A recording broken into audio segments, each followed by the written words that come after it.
السلام علیکم، آپ دیکھ رہے ہیں 39 نیوز۔ نظر ڈالتے ہیں آج کی نیوز پر۔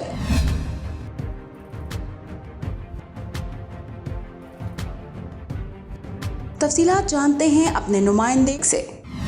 دعوت اسلامی سویڈن کے زیر اہتمام مالمو شہر میں کربلا ایک نظریہ ہے کہ عنوان سے محرم الحرام کی مناسبت سے تقریب کا اہتمام کیا گیا۔ دعوت اسلامی یورپ کے نگران مولانا سید رضا اطاری نے خصوصی شرکت کی۔ تقریب میں مالمو اور کوپن ہیگن سے مذہبی، سیاسی اور سماجی تنظیموں کے نمائندگان نے بھرپور شرکت کی۔ اس موقع پر مولانا سید رضا نے واقعہ کربلا کے حوالے سے خطاب کرتے ہوئے کہا کہ شہادت امام حسین نہ صرف مشکل وقت میں صبر کی تلقین ہے بلکہ حق کی خاطر باطل کے سامنے ڈٹ جانے کی وہ زندہ مثال ہے جو روز قیامت تک اسی طرح یاد کی جائے گی۔ تقریب کے اختتام پر درود و سلام کے ساتھ وطن عزیز کی سلامتی و خوشحالی کے لیے خصوصی دعائیں بھی کی گئیں، جبکہ شرکاء کے لیے لنگر کا اہتمام بھی کیا گیا۔ انصر بصرہ، نمائندہ خصوصی 39 نیوز HD سویڈن۔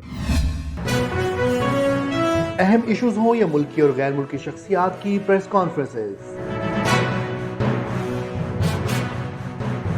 ہر لمحہ باخبر رہنے کے لیے ہمارا YouTube چینل سبسکرائب کریں۔ باوثوق ذرائع سے مصدقہ خبروں، تجزیوں اور تبصروں سے مستفید ہونے کے لیے ابھی ہماری ویب سائٹ کو وزٹ کیجیے۔ اس کے ساتھ ساتھ آپ ہمیں فیس بک پر لائک اور فالو بھی کر سکتے ہیں۔